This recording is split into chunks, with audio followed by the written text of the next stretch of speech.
সরিষা শাক আমার এত ভালো লাগে কি বলবো, মানে যখনই বাজার যাই তখনই আমার সরিষা শাকের মধ্যে চোখ যায়। আর মানে বিভিন্ন শাক দেখলে শুধু শাকের প্রতি আমার চোখ যায়।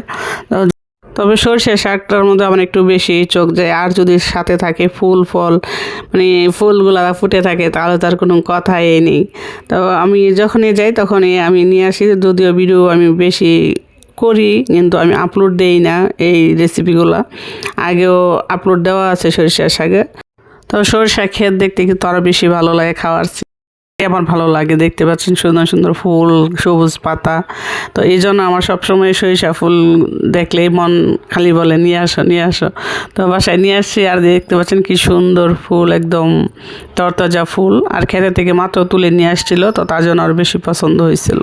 তো এরকম সরিষা ফুল কার কার পছন্দ, আমার কিন্তু খুবই ভালো লাগে, ঘ্রাণটা অসাধারণ লাগে।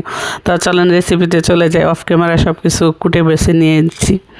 তো এখন হচ্ছে একটা ফ্রাই প্যান বসিয়ে দিয়েছি আগে চুলায়।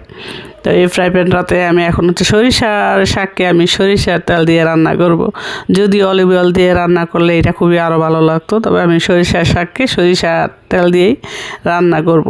তো তেলটার মধ্যে আমি শুকনো মরিচ দিয়ে দিচ্ছি, আপনার চাইলে কাঁচা মরিচ দিয়েও করতে পারেন। তবে আমার কাছে সরিষার শাকটার মধ্যে, মানে যে কোনো শাকের মধ্যে কাঁচা মরিচ না দিয়ে আমার কাছে যদি এরকম শুকনো মরিচটা একটু টেলে দেওয়া যায়, তাহলে সেটার ফ্লেভারটা আরও খুবই ভালো লাগে। তো এখন হচ্ছে মরিচগুলো টুকরো করে দিয়ে পাশে হচ্ছে আস্ত রসুনের কুয়া দিয়ে দিয়েছি।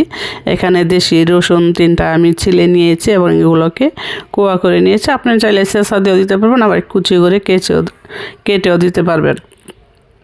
তো এখন হচ্ছে পাশে আরও বড় একটা পেঁয়াজ আমি কুচি করে কেটে নিয়েছি। এখন সবগুলোকে আমি ভেজে নেব।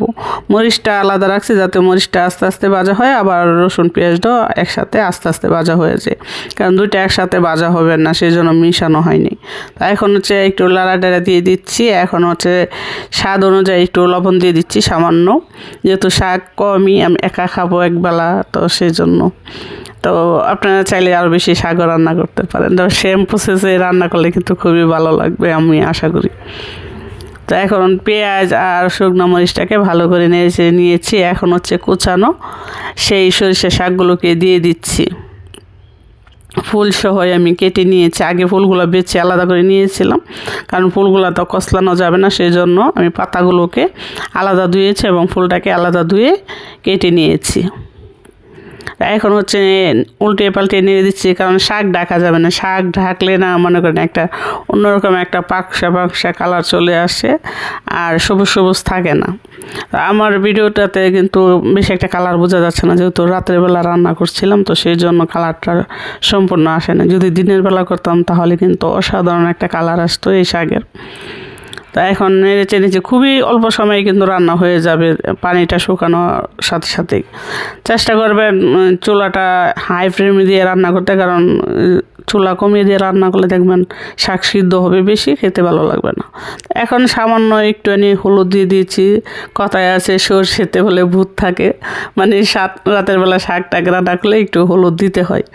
তো এমনি তো সরিষার শাক আবার বলে ভূত থাকে, তো সেই জন্য একটু হলুদ দেওয়া আর কি। তো আমি চুলাটা বাড়িয়ে দিয়ে খুব দ্রুত শাকটাকে নেড়ে চেড়ে নিচ্ছি। আর শাকে কিন্তু প্রচুর পানি ওঠে, তো সেই জন্য চুলাটা বাড়িয়ে দিয়েছি। তো শাকটা কিন্তু আবার অন্য চিংড়ি মাছ দিয়েও রান্না করে খেতে পারবেন, কোনো সমস্যা নেই। তবে ভাজিটাই আমার কাছে খুবই ভালো লাগে, গরম গরম ভাত বলেন, রুটি বলেন, পরোটা বলেন, সব কিছুর সাথে কিন্তু খাওয়া যায়। শাকের কোনো বিকল্প নাই শরীরের জন্য। আর ওই যে শুকনো মরিচটা ভেজে দিয়ে পেঁয়াজ রসুনটাকে একটু ব্রাউন কালার করে ভেজে নিয়েছি, তখন যে একটা অসম্ভব কালার বের হয়েছে, সেটা কিন্তু খুবই ভালো লাগে খেতে। তো দেখতে পাচ্ছেন রেসিপি কিন্তু রেডি, একদম জিভের জল চলে আসবে এরকম করে যদি রান্না করেন গরম ভাতের সাথে। ওহ কি যে স্বাদ! তো আমার ভিডিওটা যদি আপনাদের কাছে ভালো লেগে থাকে তাহলে অবশ্যই সাবস্ক্রাইব করতে ভুলবেন না, আর লাইক কমেন্ট শেয়ার করবেন। আজকে বিদায়, সে পর্যন্ত ভালো থাকবেন, সুস্থ থাকবেন। আল্লাহ হাফেজ।